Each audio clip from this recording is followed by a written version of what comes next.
Hello and welcome to Black and Sober, the podcast.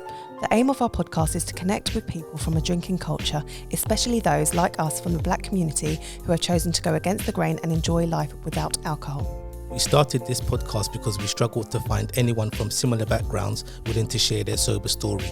We encourage others to take the plunge as we have and share their experiences with us. We would like to thank 12 Way Studios for allowing us to record our podcast here. They too believe in the cause and are willing to offer their support as we try to elevate our community and spread positivity. Okay, and welcome to another episode of Black and Sober. Today we have another special guest, Shaun. Thank you for joining us. It's been like a long time coming because I feel like we've been speaking for over a year about getting a date that we're both available on to have. Absolutely, man. Firstly, thank you for having me on your podcast. Happy to be here. Yeah, long time coming, guys. You know, I know we've been chatting on Instagram, and I've seen you guys' platform. You know, Black Sober podcast, been incredible. And when you guys, I think we were messages, reached out, and I was like, you know what, it was the right timing because I was on my journey of sobriety, and it just made sense. So brilliant. So, Shaun, do you want to just introduce yourself and just give us a little bit of background about your upbringing and then we'll have a discussion. No problem. Okay, my name's Shaun. I'm co-founder of Original Flavour with me and my brother. So I'm an author. I'm a chef. I run 3 kitchens. I'm a father of 2 boys. I have a beautiful wife. I'm married for 3 years as well. My drinking background, so basically my upbringing was good. My mother and father been together like 40 years. You know, really good spiritual background, always in church, things like that.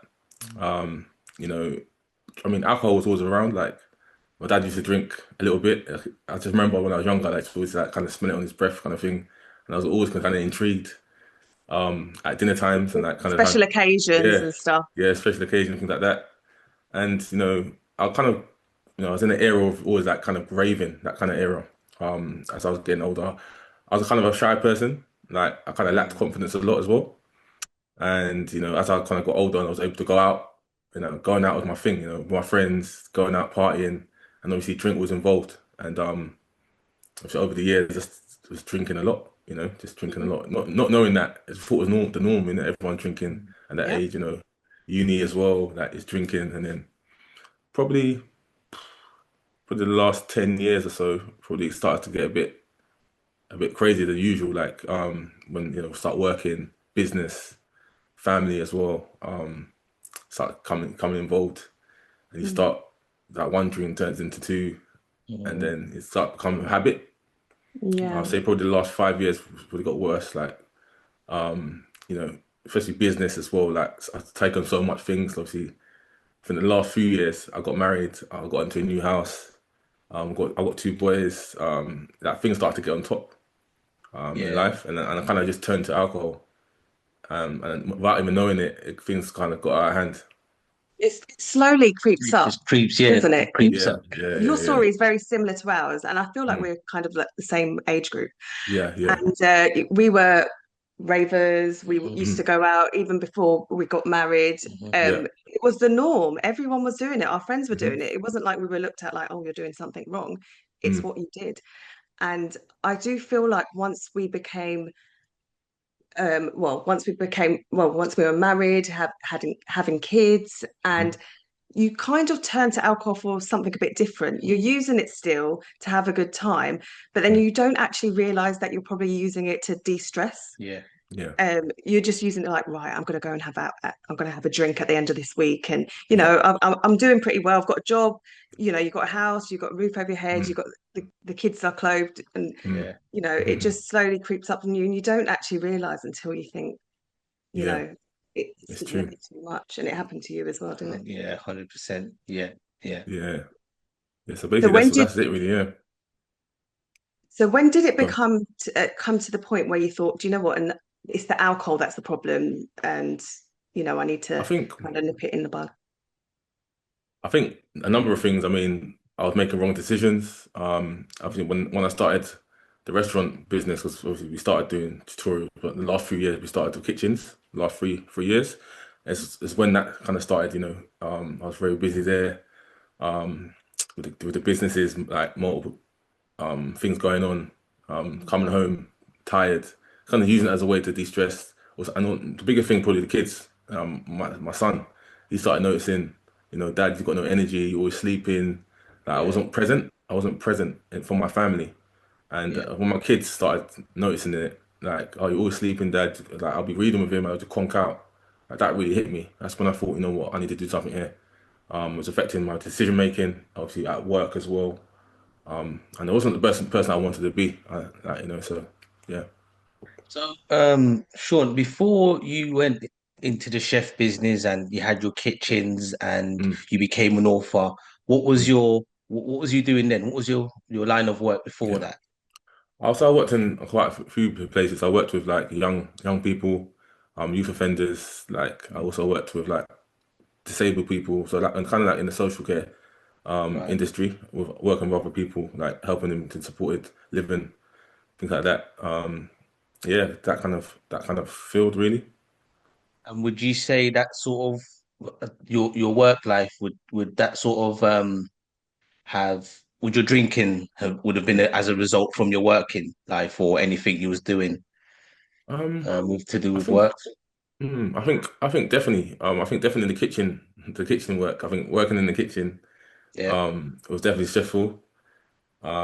I think sometimes you kind of use it as an excuse. You find a way to always think, oh, there's always a reason to drink in it when yeah. you're stressed, and that was my thing really. Like I Mhm. was dealing with my stress the wrong way, no matter what it was, no matter where I worked, what I was doing.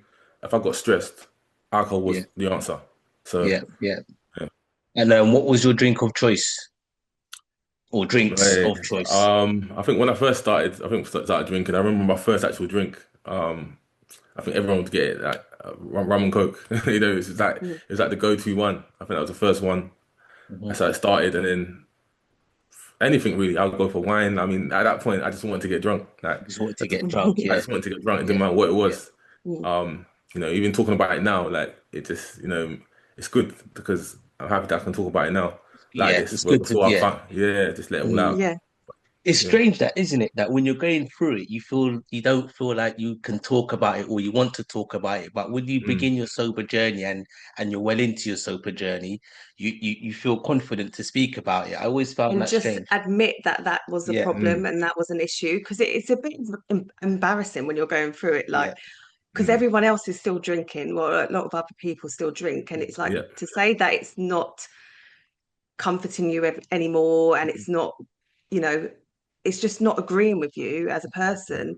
It's a, like it's a massive step out. I'm so proud that we've been able to um stop drinking and just Mm, not go with the herd because a lot of people still drink around us and stuff and mm, can't really understand our journey, but it's a big thing. But what actually caught my eye of your, I think last year you put a mm, story up um about you quitting drinking and you mm. were emptying Ray and Nephew down the sink. And I was Yeah, like, well, yeah. that caught my eye because Ray and Nephew was my last drink of choice. And Okay. Ricky didn't drink Ray and Nephew because he was like, I don't know how you can drink. Ricky couldn't drink Yeah. Ray Nephew. Ricky could drink anything With, other with a than Ray mixer, Nephew. innit? It's got to be Yeah, with a go on. mixer. So I was just like, hats off to you for Mm, actually tipping it down the drain because with me, I think like about couple of months into my sobriety, someone said to me, "Oh, you must have a lot of drink in your house now. You don't drink." I'm like, "No, I made sure I drank all that drink first before I gave it up." Mm. So I just wanted to say, like, yeah, props to you for actually tipping it out and saying enough is enough because I would have drank that all first yeah. and then given up. Yeah. You know what? Um, On that, sorry, on that. So basically, that moment there was actually part of my journey was sobriety. I was like, I think I was like 6 months in, and I was just doing a bit of tidying, and I saw a half bottle. Like I find so many like bottles just around. Yeah, mm, My yeah. wife was fully content to that. But yeah, I found it. I looked at it, and at that moment, one slip moment, I was like, you know what? I can just drink this. Mm. right. But you know Yeah. what? I just tipped it, and I just like it was really a good feeling to do that. Yeah, And yeah, Yeah. that's yeah. Just tip it out and feel no way. Right. So you said when you was growing up, Sean, sort of through hmm your teens, your late teens and your university, going through university, you hmm was drinking, partying, going out, the hmm sort of the normal thing to do at that age. But you hmm said that in the last sort of 10 years before or in the last 10 years or 10 years before you decided to start your sober journey, hmm that's when the drinking really sort of vamped up, and then in the last 5 years it was heavy. So Yeah, what was your drinking patterns like? Was you a daily drinker, or was it just mate. I mean, the last 5 years it got really bad. Where sometimes it'll be in the morning, bro. I'll be real. right? Like Yeah, I kind of feel yeah, like I needed it to start my day. yeah, I yeah, feel like I needed it to start my day. Like I got into that habit of doing yeah. that. It got really bad, yeah. But I think let's say that's only like the last maybe 3 4 years. I got like that. But yeah, patterns are like that. And then after work, kind of reward yourself, drink. One drink will just turn into another one, and then yeah, it's got into a habit of I'll be like, you know what, I'm not gonna do it tomorrow, and then Yeah. the cycle continued. Yeah, I went through that same cycle, which I'll touch on in a bit, but I just wanted to ask this question before we move on. Sure. With your sort of morning drinking or your drinking habits at this time, was you drinking to get drunk or just drinking to just get through the day, get through the week, I think get get through through the life day. as yeah. Get through life, bro. Like, if I know that had something going on that day, like Hmm. different tasks, things like that, Yeah, I kind of train my mind to think that I need it for this yeah, interview. I need it to get through yeah, this. And obviously, in the hindsight now, thinking about it, it's like, what the hell was I doing? Like, mm, I don't need it. But obviously, at the yeah, time, your mind is not clear. You kind yeah, of just yeah, of all over course. the place. So yeah. And that cycle that you mentioned, I went through the same cycle. I've always Yeah. for about 9 months or so before I actually decided, or before I got the ultimatum to stop drinking from my wife. Mm, Um, I would say to myself, right, on a Saturday or on a Sunday, the coming week, I'm not gonna drink. I don't care what happens. And when I'm saying this to myself and even saying mm, it to Alicia, I'm meaning it. I'm speaking from my heart, and I actually thought that I wouldn't go through the following week without drinking. But mm, then Monday will come, and it's a Monday. No one likes Mondays. Let's have a drink. Tuesday, football mm, Champions League. Wednesday, mm. football Champions League. Thursday, I don't even watch Europa League. These times, you know what I'm Excuse. saying? But I'm going to use it as an excuse to drink. And then before you know it, you're back round to Friday. So it was Mm, very, very, very difficult to break that cycle. And mm, my sober journey didn't start, I didn't plan my sober journey. It wasn't a case where okay, Monday I'm not gonna drink anymore. I didn't go for that cycle. I just went cold turkey. Was mm, in the house one evening. My thing was to go out to the shop, make an excuse to go to the shop and come home with bottles. She read mm, the pattern. mm, Alicia read the pattern and was like, "What you getting shop for? I know what you're getting shop for. You either go to a meeting, she found one there and then, or you go to the shop. But whatever you decide to do will impact mm, our future. So I mm. understand about that cycle. It, It's just just to mention constant. that was the AA meeting you That went was to. the AA meeting. Okay. Yeah, yeah. Because I went Mm. to AA meetings. That the AA Right. meetings really How was helped that? me. Okay. How was that? Yeah. When I first went, when Alicia said to me, "You need to go to Mm, an AA meeting," I was offended. You mm, know, I didn't at that time. I didn't mm, think I had a problem. I'm thinking AA meeting, Alcoholics Anonymous, like mm, that's for yeah. drunks. And I'm Mm, thinking of I had sort of my vision of a drunk was sort of a homeless person, someone of that's course. on a park bench, always with a Yeah. with a with a paper bag or a black bag, and Mm, and ain't really making much out of life. And mm, at that point, I was thinking, we got a nice home. We got we mm, got our lovely children. mm, We both got good jobs. We drive a nice car. mm, So I get up and I do what I got to do in the morning. I go to work every day. mm, I go to my kids' activities. When I was offended when she said that, and when I went to the mm, first meeting, I sat in the corner. I didn't had no, I didn't want to be there, and mm, people could probably tell by my face I didn't want to be there. But mm, when I came out of that first meeting, my plan mm, was to go to the shop mm, to stick to my original plan, but I mm. just felt so refreshed. That's And I good. remember that was on a Thursday, and that Yeah. was again I didn't plan to stop drinking, but after that, didn't drink Mm, again. And then I thought, you know what? Let me just get through this week. And yeah. then I went the following week, and people were like, "Oh, you're back," and the support, It's good. the support from the AA Yeah. community is just amazing. It's quite I know. overwhelming, to be honest. And so they sort of kept me on my journey because I didn't want to go back there and felt like I'll be letting Mm, them down. Oh, how was your mm, week? You know what? I gave into a drink, man. I felt yeah. like I didn't want to let them down as well. So that was a That's big part wicked. of my That's sobriety. wicked. Yeah, Um, yeah. I didn't go to any AA meetings, but what I did have, I got a coach. I Right. mean, one of my good friends who had a similar pattern with drinking, and then I saw his life, how he changed. Yeah. My good friend actually called Chiro.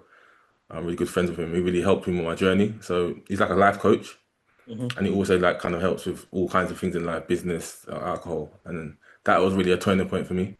Yeah. Getting a life coach. So as I said, like you've done your AA meetings. I mean, Hmm. I got a life coach. I feel like everyone needs someone to confide Yeah. in. Yeah. Like Yeah. that's gonna kind of get you to the Yeah. next stage. Yeah, I just wanted to ask you. So, Yeah. you said that you became a daily drinker. Did your wife notice anything? Were you told by your close family and friends like you have a Mm. problem, or was it sort of You know nobody what? saw it? Do you know what? I think maybe people knew, but to me, didn't say nothing. I think my brother probably he knew. Sometimes I remember he had a few conversations with me, my brother, few kind of like conversations, but my wife definitely knew. There was one thing I remember she said to me, are you turning into an alcoholic? There's words like I remember you saying to me one time that really hit me, and I Mm. think that was also a part kind of flipped my mind. I'm not that guy. So. Yeah. Yeah. Yeah, my wife definitely she knew she found bottles, Mm. Hmm. do you know what I mean? I was always say on Monday I want to stop, Monday I want to stop, and then like you Yeah. Ricky, like The cycle. Yeah. something comes something comes up on a Monday, you got something like football, something's happening, it's Mm. all an excuse. So Mm. I just got to the point where you know what, like I looked at myself in the mirror and like enough is enough. I remember the day, 23rd of October, What year was 2023. 23? Okay, That's the wicked. day I decided that I need to change my life around because I Yeah. was I was 22 and a half stone. I was Mm. worst shape of my life. I mean, Yeah. I wasn't happy, like, and it just showed right through, and it was because of one thing. Right. Okay, so it wasn't an actual sort of event because most people are like, what drove my journey to Mm, sobriety was this happened or I got really sick or I made a fool out of myself. So that was your turning point. Yeah, it was that day, that October when your wife said that to you. You said I'm not that guy. Was it that mm. was when the nail dropped for you? That was it. It was a build up of a lot of things. Mm. There's always a lot of things that come to that moment. Yeah. I feel like with the whole drinking thing or anything could be drugs. It's always people do it in their own time, isn't it? There's always Mm. like Yeah. a light switch, that kind of moment. And for me, Yeah. that day was a light switch for me. What my wife said to me, what my son, it wasn't may not have been that day. It might have been that those last few Period. weeks, Build up It was to that it. the period. build Yeah. up. But that at that Yeah. moment, everything kind of recollected together and to Mm. Mhm. produce that feeling of that day on the 23rd of October. I looked at myself in the mirror. I Mm. remember when I did that, I done a video as well. I think I was like, I had my top of my belly was hanging out and everything. I was like, you know what, I want to change. And then the rest is history, man. Nearly 2 years later, I've lost over 100 pounds. I'm Oh, feeling the best I've Brilliant. ever felt. wicked, man. Yeah. And yeah, And so, did you get your life coach straight away? Did you give him a call then, or um, was it before you were speaking to I him? actually remember because with Chiro, like he's always posting stuff about alcohol, things like that. It's like I always see it, and it's like I remember one moment being down in the basement, and so I do stock. I'm in charge of stock, like stock margin, things like that. And I was down in the cellar making sure the stock was all good. Um, Not the drink though. We don't do all the drink. We just do the food. Good, Yeah. thank Yeah. God. Yeah. Yeah. Yeah. Yeah. Yeah. But yeah, I remember Hey, we calling should up have been, Chiro. would have been Yeah. having a field day. Oh mate. I remember calling up Chiro in that moment, just like almost in tears, like Mm. I need your help, bro. I need your help. And then next week we met up, and that kind of just changed things for me. Really, that really helped me. Obviously I had to do it myself, but yeah, well, everyone needs that something, that someone to kind of propel you and push you. Mm. Mm. And how did you find the early stages of when you stopped drinking? How was that for you? Like sort of changing those habits? The first couple of weeks was a bit difficult, a bit strange. Mm. But it really felt good, man. It's like after a couple of weeks, I just thought, you know what, I can do this. Like Yeah. I was doing things I wasn't doing before. One thing for me was the gym that really kept me um on track, Yeah. and just listening to other stories as well. Obviously like yourselves as well. Listening to Mm. your podcast, things like that. That kind of just propels me and pushes, give me that support, hearing other stories, other to feel that you're not alone. And it's a lot. Yeah. Sometimes this drinking thing that you feel like it's just you. Yeah. You don't want to disclose anything. You don't want to share it. Mm. But when you obviously come together with other people, like-minded people, or people that had the same issues, it really helps the journey. Yeah. Yeah, it does. Yeah. So did you want Yeah. to? So when you started this, Mm, so we're coming to sort of the sober part of your Mm, journey now. So mm, when you decided to go sober, did you share that with anyone? Did you tell your wife? Did you tell your kids? Did you tell your brother? Because you said your brother sort of spoke to you a few mm. times, or did you just do the journey on your I own with did your life it. coach? I just did it, bro. I just did it. It's one of the ones that I was tired of saying, yeah, I want to stop it to everyone. I just Yeah, kept to Mm. myself, and then I just see how it takes me. And obviously, one yeah, week turned into a few weeks, yeah, and then a couple of years, and then yeah, just it was a yeah. great feeling. It was a great feeling. Okay. So how did you navigate sort of your social settings, going out with friends and family, or going, I don't know if you're a party or a Mm, raver, but just in the mm, social setting and you're around alcohol, you're a few weeks in now, you're feeling mm, great, you're feeling good, you're in the gym, you're starting to notice a change with just life, your health, mm, obviously, mm. your well-being. Yeah. Um, yeah, so how did you get on with that? I mean, to be honest with you, I can't really remember the first few weeks, but what I do remember is I kind of saw it as a challenge, Yeah, like exciting challenge for me to do. I'm up for a challenge in it. I'm not very competitive. Like I like to test myself. When I'm in something, I'm in it. Like I'm like yeah, that kind of. Sometimes it's a bit of a down, like all or nothing mentality. Like if I'm on the road, I'm doing it. So I yeah, find it exciting as a challenge. Like I was it was nothing. Like people were like, whoa, like why are you not drinking? And friends were like, yeah, oh come on man, one drink, they'll push you. I was like, no, no. Like yeah, I know my journey. I know what I'm trying to do. And yeah. nothing was going to change it for me. Yeah.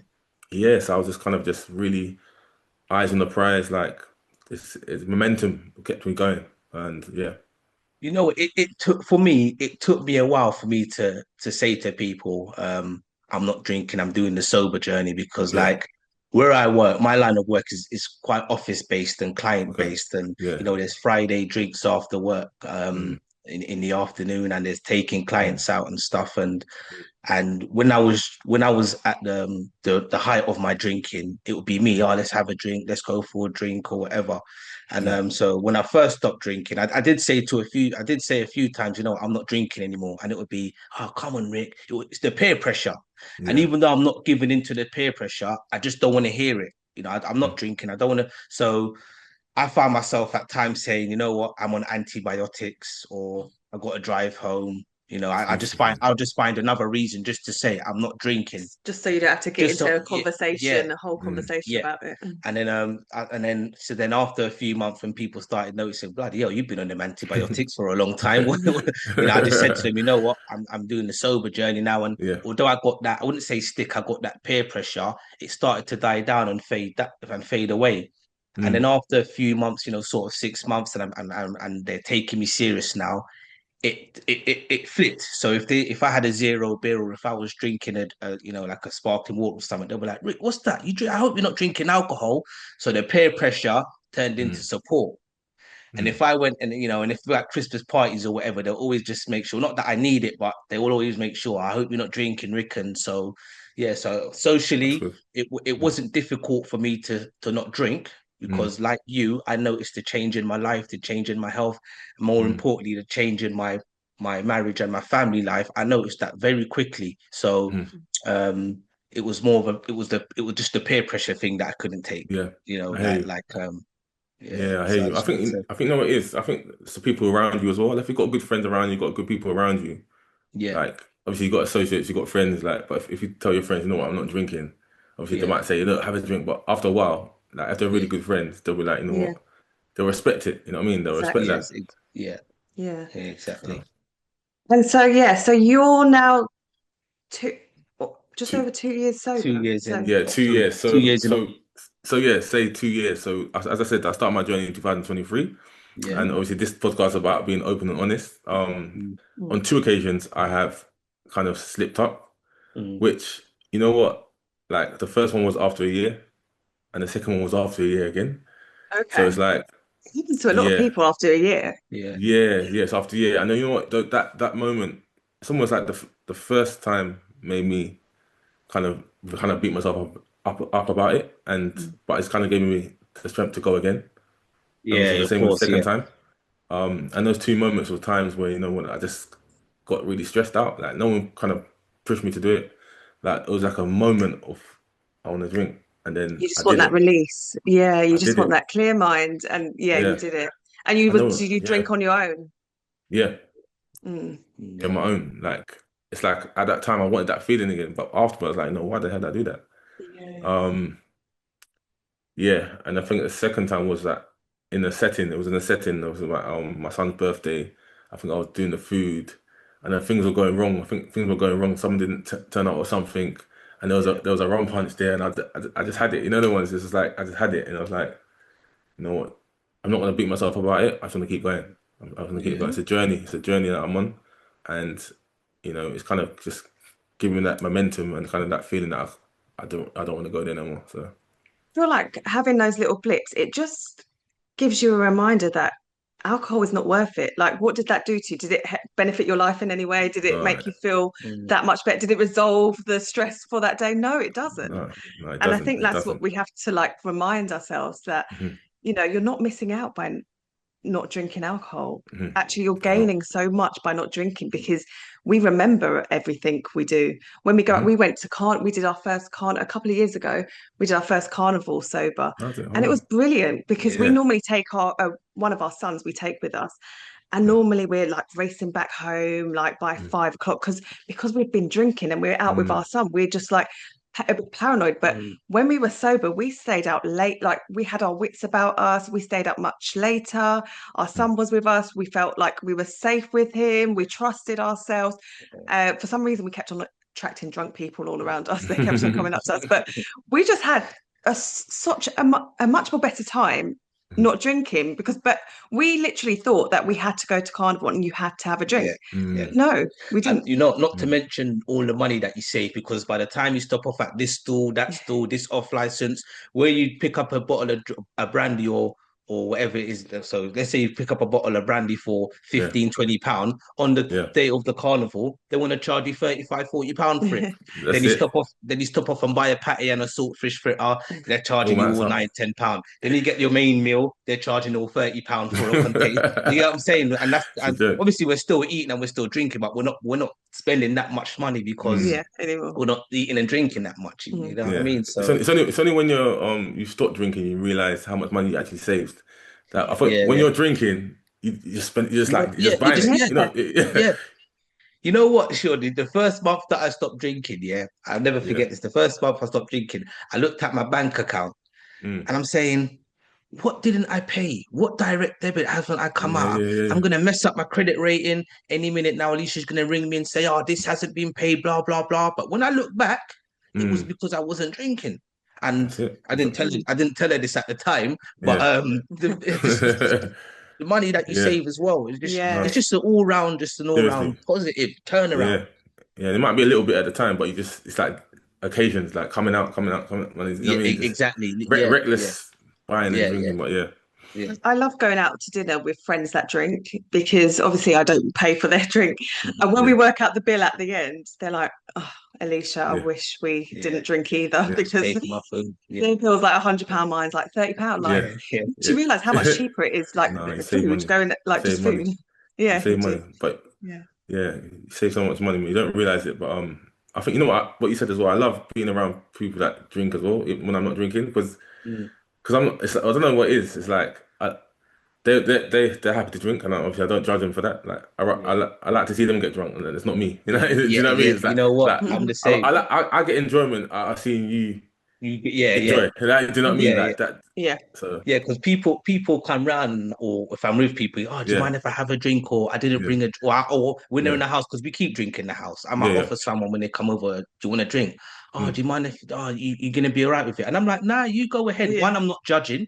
Every mm, person's their own person, and mm, especially if we're on a night out, yeah, you go and be drunk, because mm, that can be my entertainment for the mm, evening. As long as you're not mm, putting yourself or me or anyone else in danger, you drink all you want, mate, and I'll get my laugh out of you. And in the yeah, morning, that's it. especially at work Christmas Yeah. parties, in the morning when everyone's saying, "Oh man, what Uh, did I say? What did I yeah. do? How did I act?" I just wind them up. So obviously it's banter. Obviously it's banter. I wouldn't like Yeah, sort of let them of take course. it seriously, but because Yeah. I had all that, I wake up in the morning and I send 100 text messages out to people I was with. What did I say? What I didn't Mm, black out, but obviously you're mm, drunk, you're not fully aware. Especially my brother, was I acting cool? Did I say this? Did I say that? And And anxiety. So that anxiety is just gone. I just wake up in the morning and I'm just crisp. I That's the know I best behaved feeling. well. I know exactly what I said. And not only that, more importantly, I remember the occasion. I remember I remember that I enjoyed it and stuff In the like that. moment. So yeah, exactly. That's good. That's good, man. Love it. So sure, what does your life look like now? Now that you are sober and Yeah. you're sticking to it now, Yeah. how is your life now? How has it changed? It's changed so much. As I said, when on the 23rd of October, as I said, that 2023, I was 22 and a half stone. That was really big. I think I wouldn't say I was an unhealthy eater. Like I was the drink, drink, it blows you up, right? And then you Does, start yeah. eating rubbish. Yours and Ricky's transformation looks Mm. very similar, very Yeah, I similar. think we're He similar wasn't. age, I'm 39. I'm 41 I'm 41 next week. Okay. Yeah, Okay, yeah. I'm 40 next I, year. We're similar I'm age, gonna be yeah. 39 soon. Yeah, so Okay. we're like All right. literally like Yeah, yeah. yeah, yeah. Exactly. But yeah, you want to say something? Similar story, yeah, similar story. Yeah, I was just Yeah, saying that yours, when you look at yours and yeah. Ricky's, when you was drinking, you Mm, kind of yeah, like he like got really yeah, bloated and Yeah, stuff. yeah, I yeah, got yeah, bloated, and like yeah. you, Sean, like I use fitness as a propeller. So, Mm, I got a bike and I started cycling sort of 50, 70 kilometers a good. week, not a day, a week. Yeah, I went in, yeah. I got into the gym. I started taking up boxing as well with my Mm, son. And mm, and as you'll see, it's baby steps, and it's this sobriety thing is a marathon, it's not a sprint. mm, And over time, the way I used my sober journey was just to take one day at a time, and I mm. applied that to everything, with the gym as well, with Yeah, my it was Sean's cycling. And question. yeah, sorry. So I went on a bit there. I went on a bit there. So Yeah, so That's your good. That's life good. is different now. Yeah, yeah. So yeah, it's different, much different now. As I said, the gym really helped me. As I said, I was 22 half stone, and I just stuck to the routine with the gym. I was like, no, I was up early, getting the gym. I was eating healthily as well. Obviously, I'm a chef, so I know about food. So it can either go one way or the other. yeah, So always been around food. So I kind of just changed my diet, man. Just high protein, low carbs, yeah, and yeah, just I was more happier, man. I know that with the alcohol, I wasn't the person that I want to be. mm, Like I knew Yeah. that. Like even those little hiccups I've had, mm, like it's when I do drink, I can't do nothing. Like, I'm like a zombie. Like I can't do nothing that day. It's like I got kids, you know what I mean? I got a business, I got a beautiful wife, and I want to be there for them. I want to be the example to them. So that's what it's all about. That's what it's all about, man. mm. Brilliant. So, what's the question, Um, part of the question again? I missed part of the question. I can't remember what you said. it's just like how you enjoy your Yeah, life now. What does your life look like yeah, now alcohol is not in the equation? Yeah, yeah, yes, yeah. So yeah, basically all of that and above, man. Just much more better, as you Has your wife guys, noticed as well the difference in you? Absolutely, Yeah. absolutely. I mean, now I've obviously stopped the drinking. She's like, those words she said to me. She goes, you're a different man to what I married." You know what I mm, mean? Wow. Because you know what I mean. Because when we got married, I was drinking a bit. Like I was a bit overweight. Um, but yes, those words really, really helped me. And yeah, she's been really supportive. During my journey. Big up my wife. Brenda. Like she's been there through the ups and downs, and so you can imagine what she had to be able to put up with. So to yeah, big her up for sticking by. Oh yeah, that's yeah. amazing. Very, Big up Brenda. very, very Yeah, similar to our. Yeah, it is. Sounds yeah, very yeah, similar to us. Yeah. yeah. I just want to say, like, thank you for sharing your story and Sure. your journey. Um, but thank you for what you do. You with your business, your Mm, cookbook.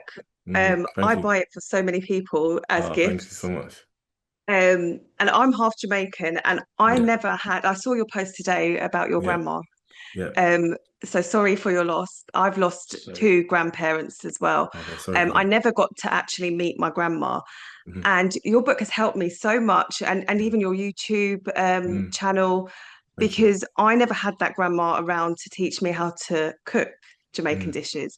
mm, And obviously Ricky's Jamaican, and Mm, um, we love Jamaican food. And I never mm, had, like, I always knew naturally how to cook weirdly, but mm, your recipes and stuff really mm. helped me to bring Jamaican dishes into our house. So I just want Thank to you. say a big thank you to you and your brother for Oh, doing thank you. that. We love what you do. I No, want I to say appreciate thanks. I want to say thanks as well because she's it. guarding. Yeah, yeah. You're getting that good food, yeah? Yeah. No, I I was going to appreciate say it, guys. your recipes are very easy to No. follow, but I don't know why this one doesn't Soon, doesn't soon, help soon me in he'll the get on it. kitchen. We'll get him in the kitchen, give him some skills. But Yeah, no, seriously, I appreciate what you say because a lot of people do say that because a lot of people maybe not met their grandma or not in touch with their side of the Caribbean side or never saw. Some people the Caribbean, you're not allowed in the kitchen most of the time, so Yeah. sometimes they might not have even seen it. So yeah, no, we get a lot of people saying that as well. So it's really appreciate that. I mean, our journey's been amazing. We started off in 2016, believe it or not, just cooking in a nan's kitchen. What you saw today. yeah, We literally started cooking in Nana's kitchen, and then me and my brother had the idea of like just why don't we just show our friends how to cook Caribbean food? Like we know the recipes, Nan's here, and then our mum and dad wouldn't allow us to cook in the kitchen, like film it in the kitchen. He's like, I ain't filming in the kitchen though. And our nan was the only person that kind of allowed us to. oh, So you know what I mean. So we started filming there. Things started going viral. We done our own book. We self-published our own book, and then we got published a deal with Bloomsbury for a free book deal with them. And then, it's been a journey, man, doing the kitchens, TV chefs. Yeah. It's been an amazing journey, man. It's been an amazing journey. Just thank God, for the journey. well done, well done. Well done. And So, I know people know where to find you, but would you just say what Yeah. your Instagram pages are and where people can find you? Yeah, so Instagram at original flavor. Also, yeah, X as well, at original flavor, TikTok, Facebook as well. Facebook's actually where we first started. I know not many people on Facebook now, but that's how we first started the journey. Got a massive following. We got a total of about 1 million followers online. So Wow, I think wicked. our followers would love to see this kind of content as well that we're doing yeah, here. So we'd love to share it with yeah, you guys. yeah. But also obviously on the back of my journey, I've got a community called Feel Good Flava, which I started on the back of my sobriety journey and my wellness journey, and I kind of help over we've got over 2,000 community of 2,000 people, which I kind of help lose weight, build muscle, cut down or stop drinking alcohol. We do challenges every month, weekly recipes, cook-alongs, things like that.